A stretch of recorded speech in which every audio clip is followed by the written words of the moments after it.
podcast is part of the Sports Social Podcast Network. Hello and welcome back to Humans of Speedway. I'm Ian Brannan, and in this episode, speaking with a well-known name on the track, certainly around British Speedway and around Europe as well. Nicolai Klindt, a Danish international who has ridden for many clubs in Britain, including Wolves, Swindon, Kings Lynn, Peterborough, Scunthorpe, Sheffield, Leicester, Poole, Workington and Ipswich. And that's the team he's going to be riding for this year, heading into 2021. We're speaking to him from his base in Poland, where he is at the moment, because he's riding with Ostrov in Poland. And he's also a backup rider for Gorzów in the Extraliga this year as well, and riding in his homeland in Denmark too. But my very great pleasure to welcome to Humans of Speedway, Nicolai Klindt. Thank you very much. Nicolai, just tell us where you are at the minute, because it must be weird being a Speedway rider at the level you are, because obviously you're riding a number of clubs. You are very much the modern day Speedway rider, but the pandemic certainly hasn't been helping you out. But where are you at this moment, and what are you preparing for over this next few weeks? Well, I'm currently sitting in my apartment in Poland, preparing for tomorrow, where we got our first league meeting here in Poland, and at the minute the sun is shining. So you work your way through the Danish youth system, really, which is slightly different in that they encourage you to get on a speedway bike. Really, at the point of entering a stadium, you get the chance to have a go, and you found that it was for you, and you're enjoying it. And fast forward to the first time that you actually were on a 500cc machine competitively. Can you remember your first meeting back in those early days of your career? It was 2004. It was my first year on the 500cc's, and me and my dad had agreed that I was only going to do like second division and maybe a bit of first division in Denmark, because we didn't have a lot of money. We only had one complete bike, and then we had a rolling chassis in the workshop because we couldn't afford a second engine. And I had done a deal though with a Super League team from Fredericia, where Morten Risager was riding as well.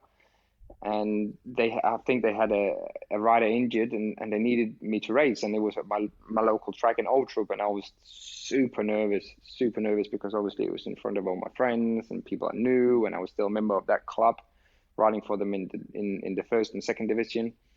So I was mega nervous, but I ended up doing great. I think I scored 5 or 6 points at, I don't know, 25 quid a point or something. I don't have a clue. But yeah, that was my first meeting. It's not a bad evening's work though. 25 quid a point, 5 or 6 points for a youngster. It's it's better than working in a shop. Yeah, especially when you don't know how much it costs to race. Oh yeah. I remember when I was a kid, because my dad was doing all the finances and paying all the bills and stuff like that, and even when I first had my first professional contract, in Poland, I thought, oh yeah, money's rolling in, and I wasn't on a lot of points back then, compared to what it is now. I think I was on 200 quid a point or something. And that was a lot of money for a kid, like 200 quid a point. I was like, whoa. Yeah. But obviously, I didn't score more than 4, 5, 6 points a meeting because it was an Extraliga. And I didn't have a clue of how much we actually spent. So it was a bit of a eye-opener when my dad sort of got me into the financial side of things. Yeah, and roughly, for the fans who are probably completely ignorant and blind to all that kind of stuff, roughly what does it cost to race at an average meeting for a rider like yourself? Obviously it depends on if you have a full-time mechanic or if you're flying in and out of meetings, but just basic costs, like if we say England, most mechanics get everything from, I don't know, 50 to 100 quid a meeting without a bike wash. So say it's 100 quid, then you have fuel to and from your workshop. Let's say that's 100 quid. Then you got tire, that's another 50 quid. Oil, wear and tear, and stuff like that. Roughly, you would say it's 50 quid a heat it costs to race. So say you race 4 heats, it's 200 quid, mechanic 100 quid, and fuel 100 quid. So it's roughly between 300 and 400 quid in it to do a normal meeting. Wow. So you need, the points, there is the pressure there on the points to just pay for the fact that you're actually in attendance at the meeting, let alone feeding your family and everything else after it. Yeah, exactly. But that 50 quid a meeting, it's wear and tear, oil, this, that, and the other, right? It's my dad that's told me it's costing 50 quid a heat. So I'm not 100% sure. But yeah, roughly 50 quid a heat. Because obviously an engine, let's say it can do 25, 30 heats on a service, and a service is around 600 to 700 quid. Then you can work that out how much it is per heat, right? Yeah. And also you got to take into account that you can blow up an engine. Like 2 years ago, I blew up an engine. I had to get rebuilt for, I think it was £2,500. So obviously you have to spread that out on to the next couple of meetings to be in plus, so you're not in minus all the time. But it is expensive, especially when riders like me have to fly in and out of England. So you have hotel, you have flights, you have a hire car if you have that as well, and stuff on top of that. So it is not cheap riding Speedway, and definitely not cheap riding Speedway in England unless you live there. I always feel sorry for whenever I see a rider's, whose bike's seized up, or you see sparks coming out the back of it or something. You think that's a whole headache for the poor guy for the rest of the week.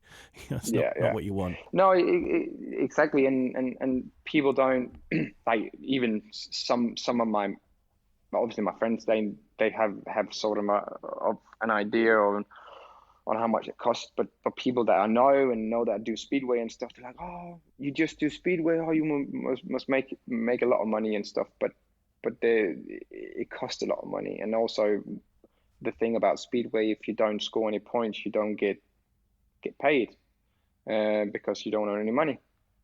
Some riders have a guarantee in their contract, so they get away with just their costs covered, but it ain't cheap. It ain't cheap, and you have to be on your A game all the time to make it financially beneficial, for sure.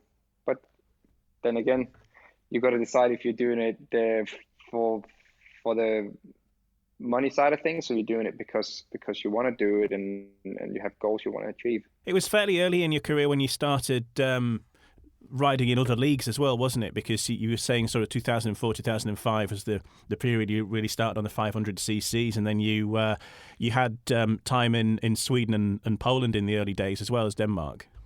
Yeah. In 2006, I was only meant to ride in Allsvenskan, which is the second tier in Sweden, then do the Super League and First Division in Denmark. But then I think early 2006, I had a phone call asking if I want to race in Poland, and I was like, yeah, of course I will. I didn't know that it was Extraliga. For that season they made a new rule where the reserves, which is number 6 and 7, didn't have to be Polish riders, so you could use foreign riders at that point. So that obviously gave me a chance to race there, and it improved me a heck of a lot. I would say that was one of the reasons why I went from a sort of mid-order guy to one of the best in the junior ranks, because I was riding against the best. Like in my team, we had Jere Campbell, we had Jason Crump, we had Kenny Bier, we had Hans Andersen, and then we had Thomas Gapinski, which was only early 20s back then. And then me and another Polish junior at reserve. So it was a super strong team. We ended up winning the league as well.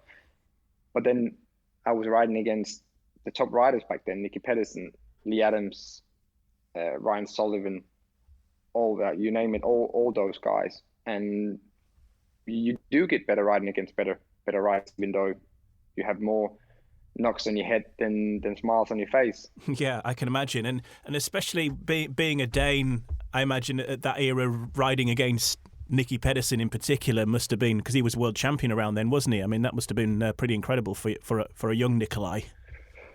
Yeah, exactly. And obviously starting a month or so earlier than nearly 1.5 months earlier than everyone else back in Denmark. Then when I came back to Denmark, I was all of a sudden miles in front of riders that was on my level this season before. And in 2005, I wouldn't get near Nicky. And I remember in the middle of 2006, I actually beat him in Holsted, which was his home track back then. And that was a massive thing.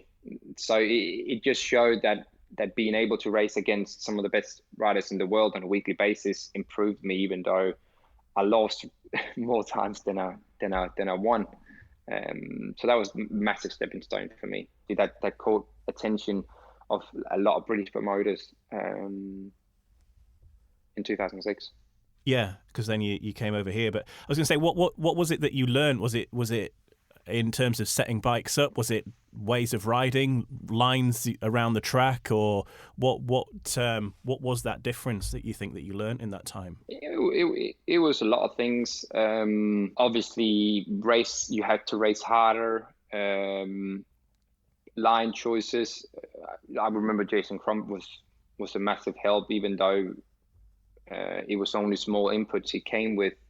But having him as a captain in the team, and me only being 17, he was someone I looked up to massively, and to be able to get his help was something at first I was nearly blown away by.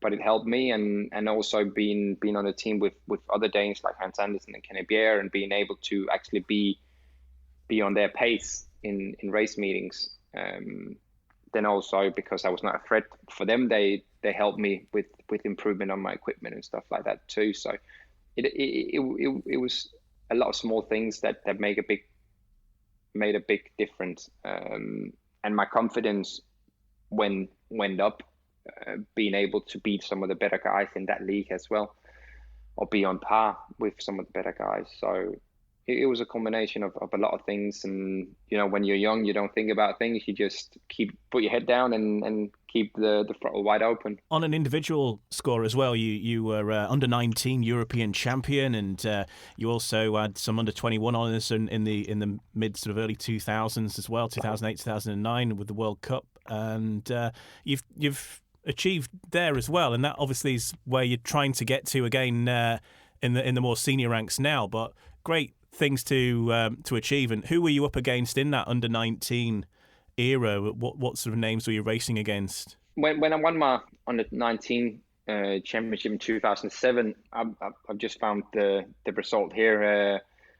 I won with 14 points. We had Jurek Kapavlik, Philip Titera, Thomas Jonassen, Martin Vasulik, Artem Laguder, Kevin Bolbert, Sten Goder, Maxim Bogdanov, Patrick Hugard, Linus Sundström. So this was on the under 19 European Championship final, and it was some pretty decent names, I would say. If you look at Vasulik and Laguder, they're top riders in the GPs. Yeah, yeah, absolutely, and it proves you can beat them. You've done it, and that must be good in your mind for when it comes to these kind of big meetings where you do face them, further down the line, even now. Yeah, of course. Like when he was funny, I talked to my mate the other day, and we was just talking about like old junior days and stuff, and we were sort of laughing and saying, "Hey, what's happened?" Because I was better than them back in the day, but yeah, loads of things have happened since then, and things you can't really change, and you just got to focus on what you can do now. You then ventured over to Britain, and I think I was surprised when I was looking at how many British teams you've ridden for.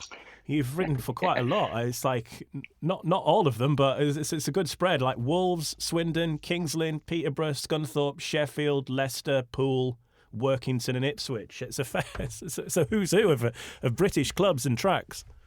Yeah, and before the 2013 season, I've only raced for Wolves and Swindon. Yeah, true. Yeah, because you were at Wolves quite a while, weren't you? Yeah. And in 2013, Kings Lynn, I think I did 4 meetings, and then I got sacked there, and I think I did 6 meetings for Peterborough and got sacked there. And then I had no club, and Rob Godfrey was nice enough to let me ride for his team. I had a terrible season that year, and I was even thinking about retire because I couldn't see a way out of the spiral I was in 2013. And yeah, I finished the season pretty good with Scunthorpe. It was completely different to me because I'd never rode in the in the Premier League full time. I'd done a bit of guests for Stoke when I first came over, but then the following season, 14, I did another 4 meetings for Swindon, and Alan Rossett didn't think I was doing well enough, so he gave me the boot. And then I joined Leicester, but I had to convince Norrie Allen that I was good enough to be in the team. It sort of helped that I won a GP qualifier in front of Sagar and Kolodji and Dudek. And then the next day was like, yeah, do you want to sign for Leicester? I was like, yeah, I wouldn't mind. But then, funny enough, the following year, nobody wanted. I had a good season with Leicester in 2014 and a good season overall, but nobody wanted to sign with me in 2015. And unfortunately, I got injured in May, I think it was, and was out for 2 or 3 months. And then when I came back, my Polish, Swedish, or Danish club didn't seem to wanting to use me, and I was just left without nothing. You know, we talked about before, no income. So I signed, I think, for 8 meetings with Sheffield, which was very, very professional club, nice people around, and they helped me with a lot of stuff because at that point I had no money, I had no equipment, nothing. So they helped me to get started. And then in 2016, I rode for Leicester again. And I think I started the season with Scunthorpe to help Rob out, and 17 pool for 2 months until I got injured. And then 18 Workington. And then the following 2 seasons for pool. So yeah, a bit of a, what do you call it? Sort of a journeyman, I think they would say. Yeah, journeyman. Yeah, exactly. That was the word I was looking for. But up until 2013, things were going pretty well for you. You were performing consistently. Things are starting to go well for you in Britain and in Europe as well. And you've got your sights in your mind, maybe trying to look at getting into the GP. What happened in 2013 that made it such a horrible year? I wasn't doing very well. I actually started all right for King's Lynn, but my confidence was below par. All of a sudden, I wouldn't say I was scared of riding. Well, maybe in some cases I was a little bit afraid or hesitant, but I just had no confidence. And then when you have no confidence, it looked like you're like crap in your pants. And I had no self-belief. And then I got the sack at King's Lynn, and Jan Stegman took me in at Peterborough, and I did all right. And Jan got sacked, and then they employed Ryan Sullivan, and I don't think Ryan really saw anything in me. I had some issues with my equipment and stuff at the time as well. And when I got that fixed and sort of started going all right again, I got the boot. So that was that. And in 2014, I did a couple of meetings for Swindon. I knew I was below par, but I felt I had issues with my equipment. I wasn't fast enough. I was trying to get my engines changed and this, that, and the other, but nothing happened. I would definitely improve, sorry. And I found out that because I'd built my bikes myself, which I haven't done since, the gear ratio on my bike was completely different. So let's say normally you use a 58 sprocket on the back. When I put a 58 sprocket on the back, because the gear ratio behind the clutch was different to what it should have been, I was actually riding with a 55, which is 3 teeth less. So no wonder I didn't have the speed that I normally imagine I would have had. And yeah, Alan said that I wasn't good enough and he needed to make team changes, even though it was only after 4 meetings. But I had a couple of weeks off, sorted out my bikes, and then I started off for Scunny, and I think I didn't score below 12 points the first 6 meetings for them in the Premier League.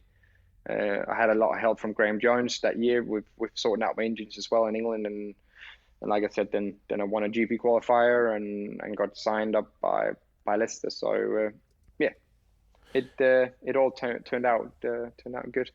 And we see quite often riders saying through the course of the season that they can't understand what's happening. They've really invested in their equipment and it's not going to plan, and they can't put their finger on the problem. And in your case, it was something as simple as that, where you had the wrong cog buried deep in your engine, and that was the source of all the problems. Yeah, exactly. And I thought I had the same sprocket on as normal, which obviously make the engine perform to a certain level, or to a certain standard. But when the gear ratio or the setup on the bike isn't as it should be, then you don't have the speed that you expect. So it was a bit of a stupid mistake, and sort of sounds like an excuse, but it's just reality. And I got the sack. But then in hindsight, that probably was good that I got the sack from Swindon, because I wasn't riding under a team manager who believed in me. So it was better that I wasn't a part of that team, and got signed up somewhere else by a team who wanted to use me and believed in my ability. When you talk about you talked about confidence and things like that, the mental side of Speedway obviously is much more prevalent these days, in terms of the riders are seeking out help in that way to help them perform. Sports psychology is obviously a bigger thing, and that's something that you've certainly used in the past, isn't it? What's it like when you, in terms of confidence, obviously losing is one thing, but one or two riders I've spoken to have mentioned about having, big crashes and things like that, and how that can really set you back as well. And you've had a few big offs in your time as well, haven't you? And what's it like coming back from that? Does that really influence the limits you're willing to take, perhaps in future, when you've had a big crash? In 2007, it was going to be a massive year for me, because 2006 had been so good, and I had a massive get off in a challenge meeting for Wolverhampton in Sheffield, actually, and that set me back like loads, because looking back now, I was afraid in certain situations, and I didn't push myself hard enough. And sometimes in Speedway, when you're a bit hesitant, that actually makes it more dangerous than when you push yourself a little bit harder. And I sort of got over that. And then I had another big crash in 2012, where I broke everything in my right shoulder. And it was funny, because it happened in Wolverhampton, and other tracks I didn't feel I had a problem, but then when we raced at Wolverhampton, it sort of had a flashback every time I went into turn 3. But I would say now I'm more mentally strong, and when I've had a big crash, then I sort of managed to get over it a bit quicker than what I had done previously. And I think, talking about crashes and sitting in the back of your mind, that was one of the reasons why I didn't do very well in 2013, because I was very hesitant, and I was probably a bit scared in certain situations when I was riding. But then, yeah, you learn from it, and if you manage to get over that part, then it only makes you stronger, I believe. It's just very, very difficult, and I think that's why you see some people after a big crash, they're not themselves anymore, because they probably are afraid deep inside or deep down, and the problem is that they don't want to accept it or be all right with them being a little bit afraid, because you gotta think and understand that you're actually riding on a bike without brakes, and everything happens so quick, and you're doing up to 75 miles an hour on certain tracks. So not because it's at slow speed, is it?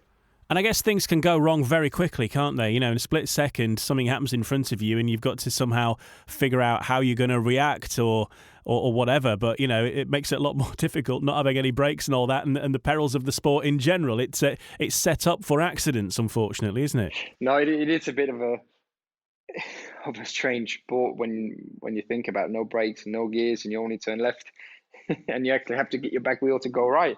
But it's always easy to be like Niels Christian Iversen last year, he's one of my really good mates, and he had a terrible season, and people were like, oh, he's afraid and this, that, and the other. But because I've been in the same situation, I could see exactly what was happening, because he had no confidence, he had no belief. When he was trying to overtake someone, he hesitated and he backed off, not because he was scared, but because he didn't believe that he could pass that guy. He didn't believe that he had enough speed. And then when he was behind someone, at first he wanted to go inside, and then he was like, no, I want to go outside. And then he got mixed up in what he actually wanted to do.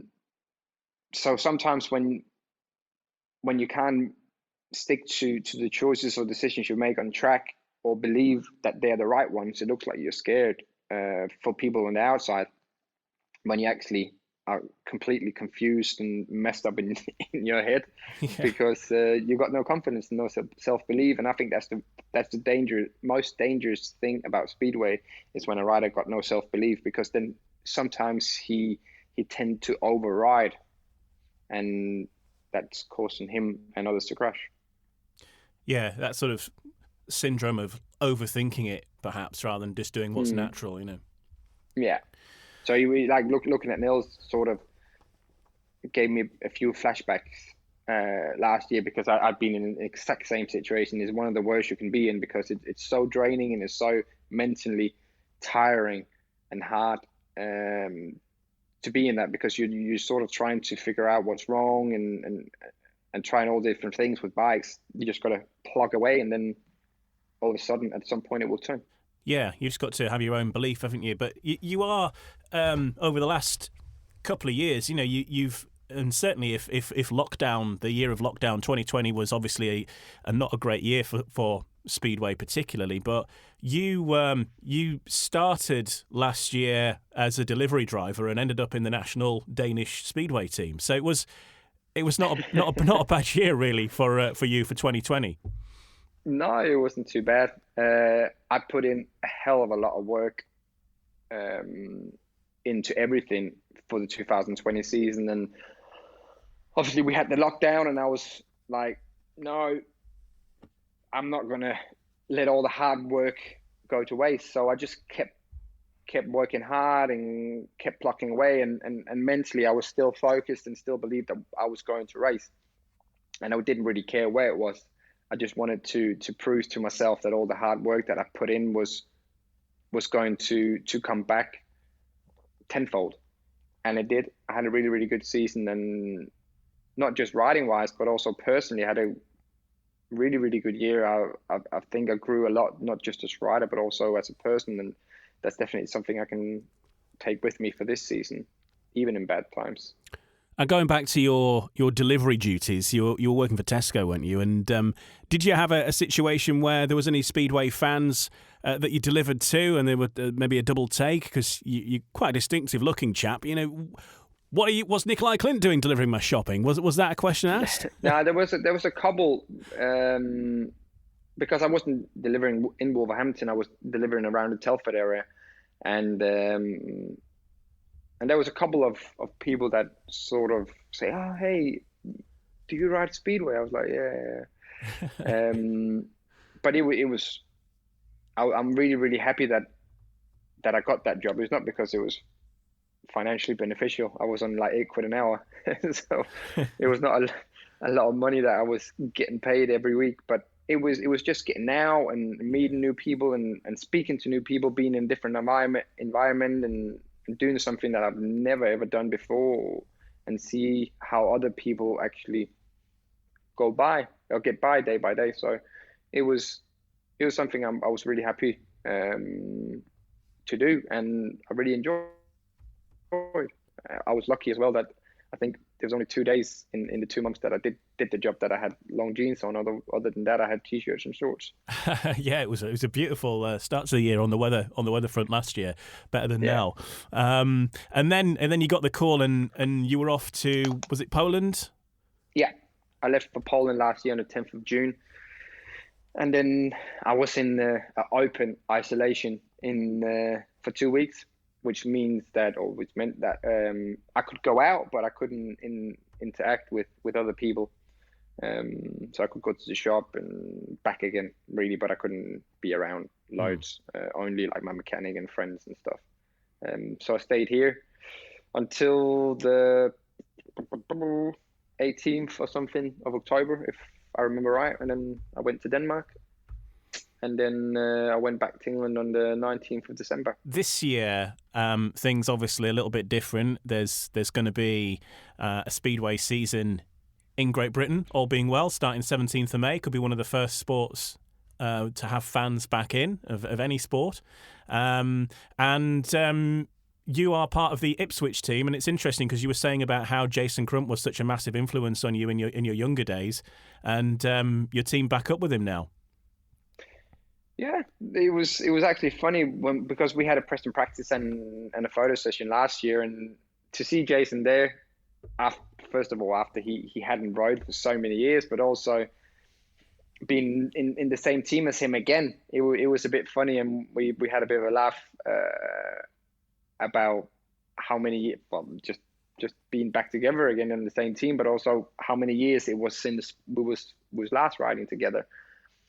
So it was something I was really, really looking forward to, and something I believed would have helped me personally with my improvement and also my step going forward in the direction that I want to go in with my Speedway. So it was a shame that I wasn't able to benefit from his experience and his knowledge last year, but hopefully I can do that this year. And your other teams, you're riding in Denmark and in Poland as well, aren't you? But you're also in Poland. You're riding in effectively the second league as such. But you're also a reserve for Gorzów if there's something go off there. So that's pretty exciting to be with a tentative extra league place possibly this season. Yeah, exactly. I was very disappointed in the rule changes they put in this year, which I believe, I wouldn't say cost me a place, but which meant that I didn't get a team place in extra league. If the rules regarding the setup of the team would have been the same as last year, I'm pretty certain that I would have been riding in the extra liga in 2021. But like I said last year as well, I just need one meeting. And I did last year. I think I scored 10 or 11 points against Wrocław for Gorzów, and I'm looking to get the same this year, not in points, but one chance, and show what I'm capable of, because I believe I'm good enough to ride an extra liga. So it's cool to be involved in a team like Gorzów, which is very professional, and obviously got the world champion in their squad, which is always nice.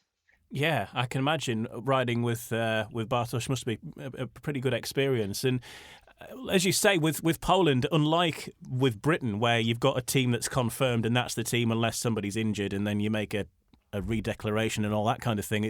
It's weird in Poland, with it being a bit more of a squad system. There is that chance for you to really shine and put somebody else out of the team a lot easier. Yeah, it's a difference this year though, because I can only go in and race if rider is tested positive for COVID. Last year I could go in if somebody wasn't doing well enough or got injured, and that's what Jack Holder did. So the reason why I got the chance was because he wasn't available for that meeting, and they didn't believe that Kasprzak was good enough to race, and that's why I got the call up last year.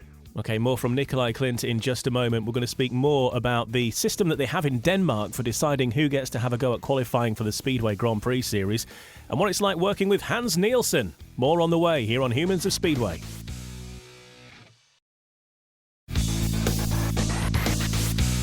You're listening to Humans of Speedway. Danish international Nicolai Klindt is my guest in this episode. He's going to be telling us how his dream Speedway meeting would look in just a bit.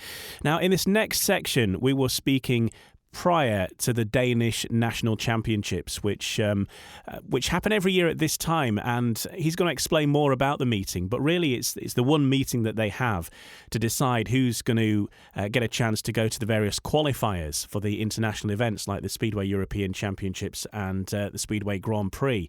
Now, we know now at this point that he was successful, and he has got a place in the Speedway GP qualifiers, which is great news. But when he was speaking to us in this section, it was just prior to that, and he tells us more about the Danish national finals.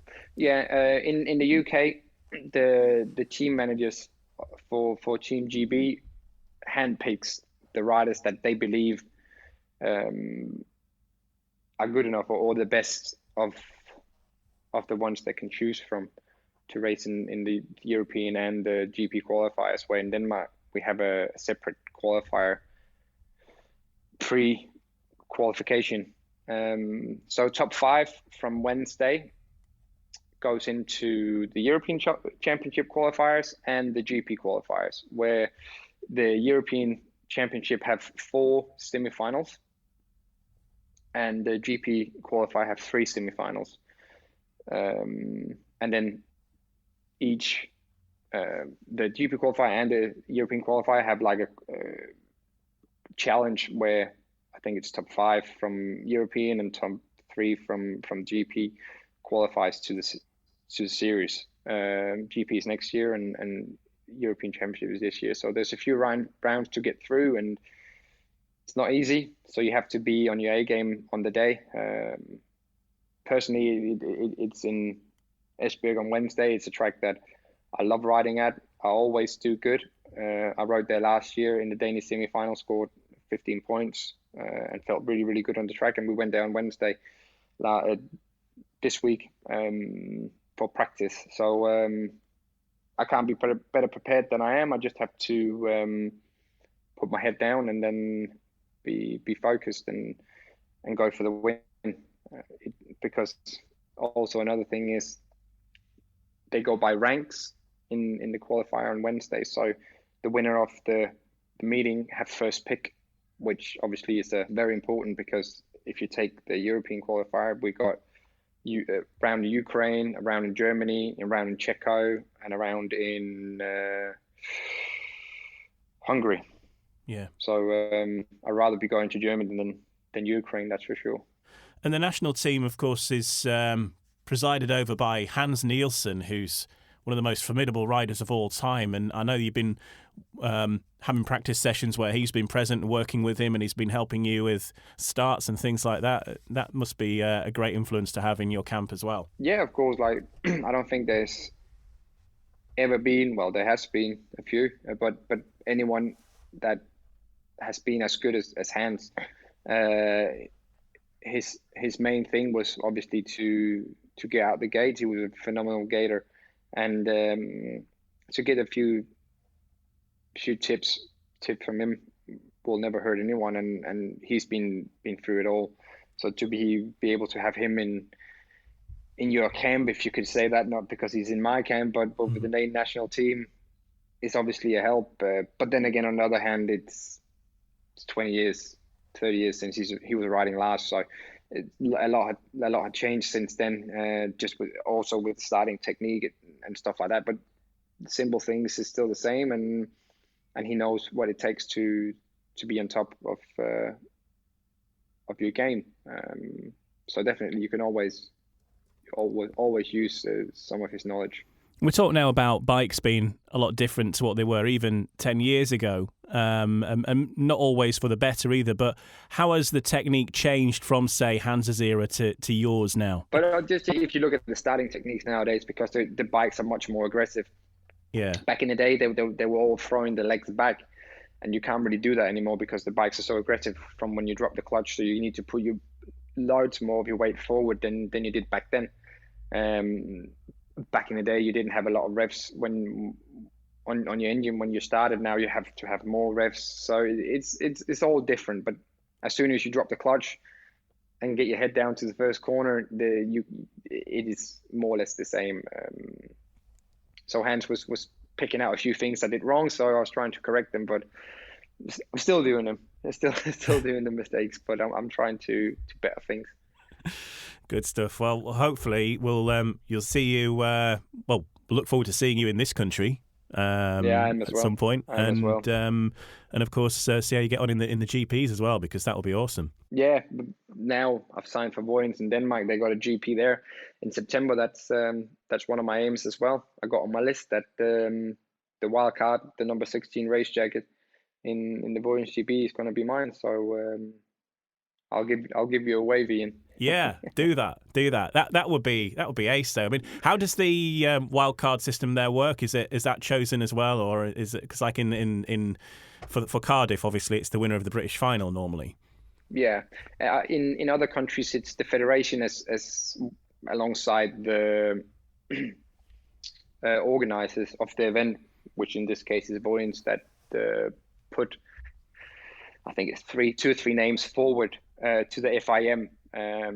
Obviously, there's always one that does better than the other two, and then if FIM decides who it is, but it can be all sorts of reasons for why they choose one rider over another. So it's the same with the wildcard system in it.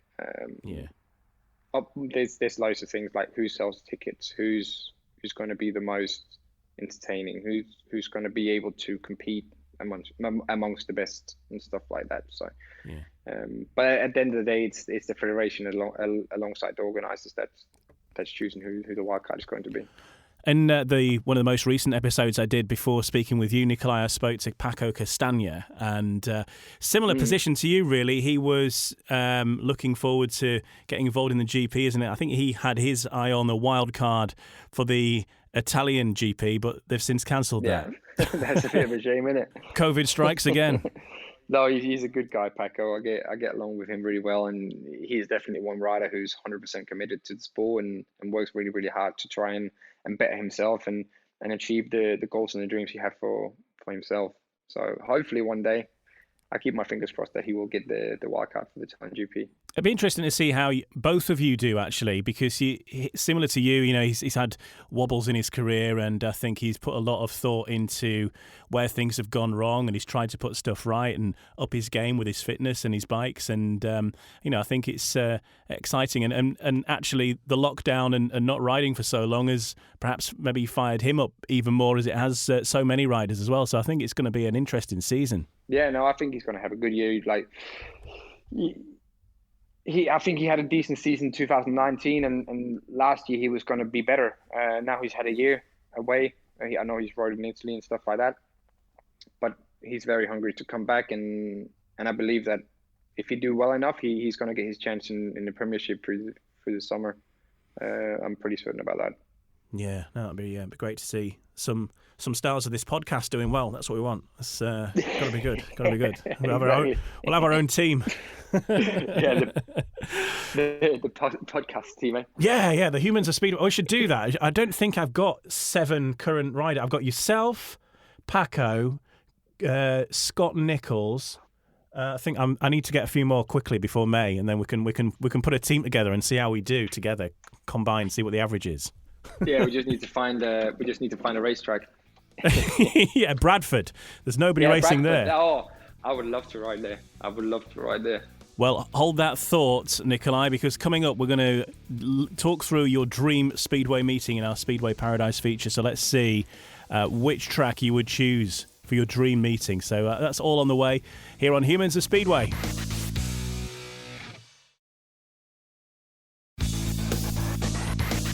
Welcome back to Humans of Speedway. I'm Ian Brannan, and in this episode I'm in conversation with Nicolai Klindt, who's going to be riding for Ipswich in the UK this year, but also currently speaking to us from his base in Poland, where the season there is already underway, riding with Ostrov, and he's possibly going to be doubling up there with Gorzhov as well, if there's a COVID case. What times we live in. Right now, Nicolai, your chance to describe your dream Speedway meeting in our Speedway Paradise feature. This is going to be exciting stuff. We're going to start off with the track. Which track, if you could create your own meeting, which track would you choose for the racing? Purely the shape, the shale, the thrill it would give you. Which track would you go for, Nicolai? I was going to say Bradford. Well, go for it. Well, it's Torrun's dad is Bradford, because that's what it's based on. Yeah, they don't look very similar, but I've heard the same. Current track, I I would say one of my favorite tracks is probably Chesterhover. It's such an awesome racing track. It's super cool. But as a rider, I would say it's Gorzów, and the reason for that is the fans are so close to the fence. So when you go up the back straight, that's where all the hardcore fans are sitting. They can nearly touch you, and no lie, you can hear them screaming for you when you ride around the track. It's something I haven't experienced on other tracks. And it's you get goosebumps. It's so cool. That's the thing in Poland, that how big Speedway is. It's nuts, isn't it? How, it's such a different level of, you got full stadiums, thousands of people there, obviously when they're allowed to, and all that. But it's completely different to many countries in terms of the how keen the fans are for it. Yeah, no, it's different level. All you hear in England, is booze and complaints, whereas in Poland you have a lot of cheers, and I wouldn't say it hooligans, but it's like some kind of that. And do you find that you're treated differently in public in Poland when you're around there and people know you, that you're a bit more of rock star status? Yeah, you could sort of say that.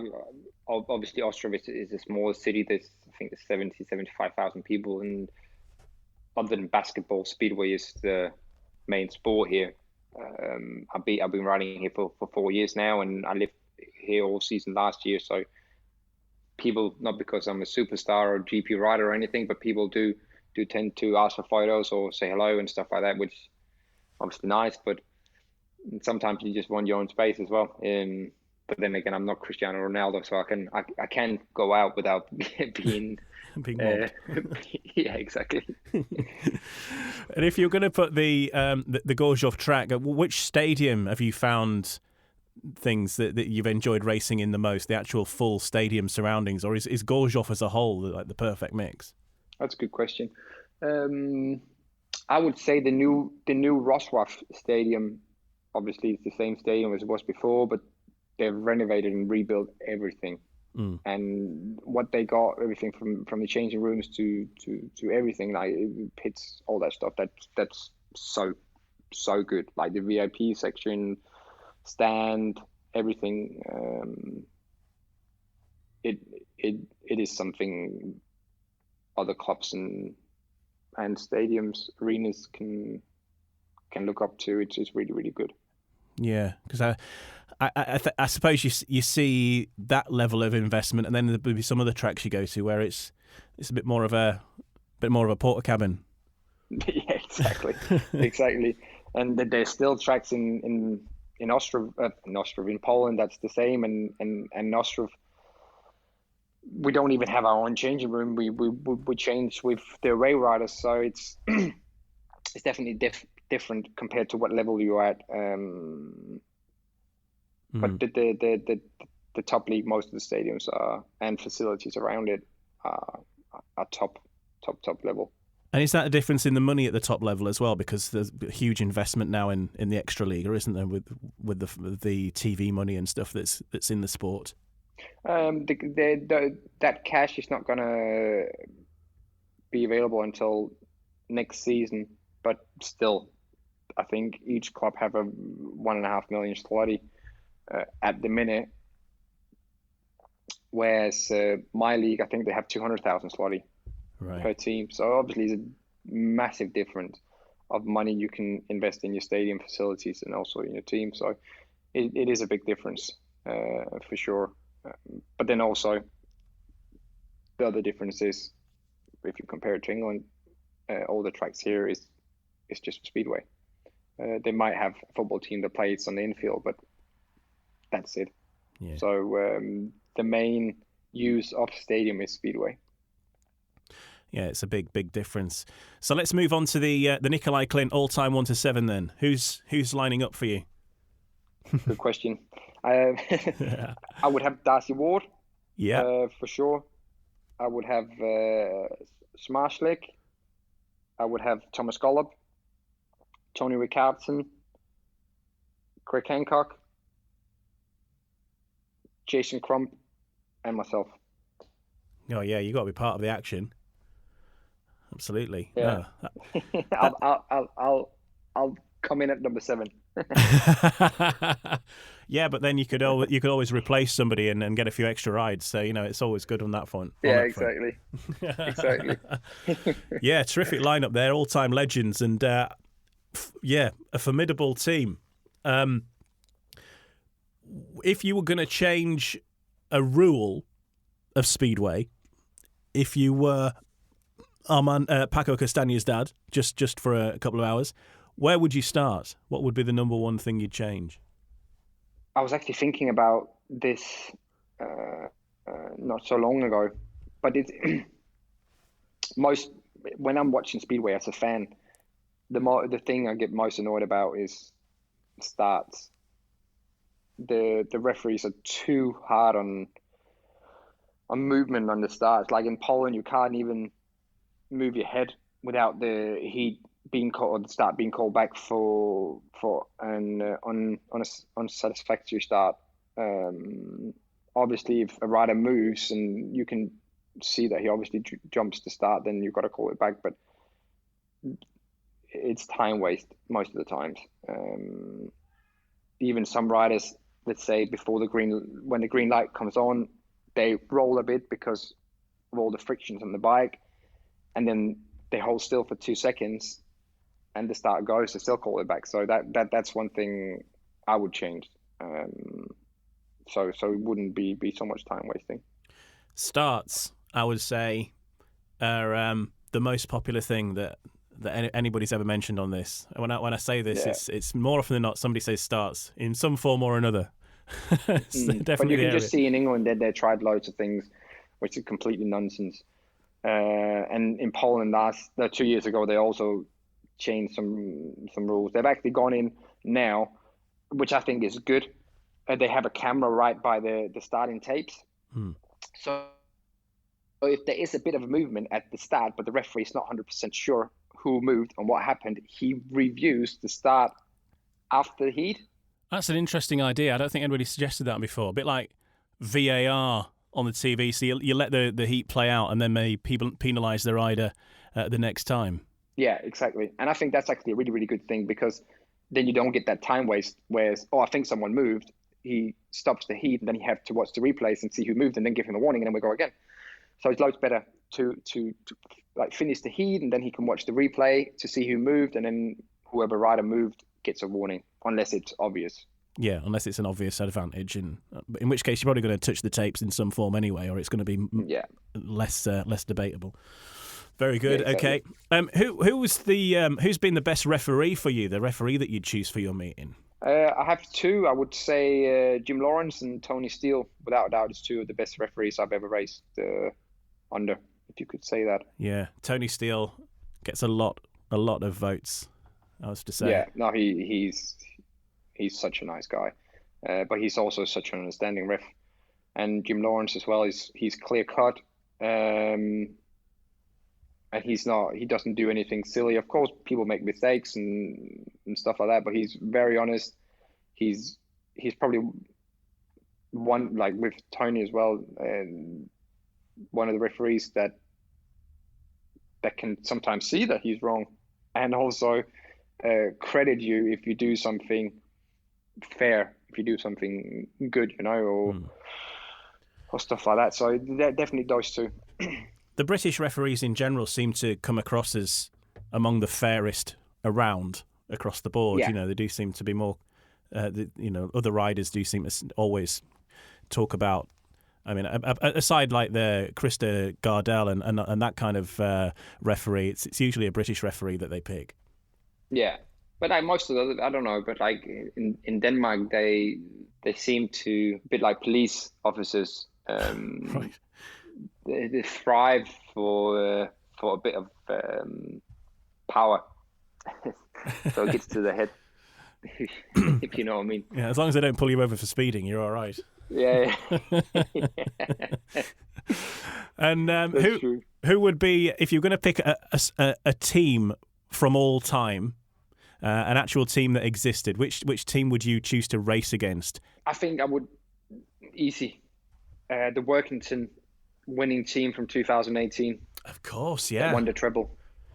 Yeah, just for sure. One of those teams, a bit like how Bradford ended, really, where they win everything and then they shut the place down.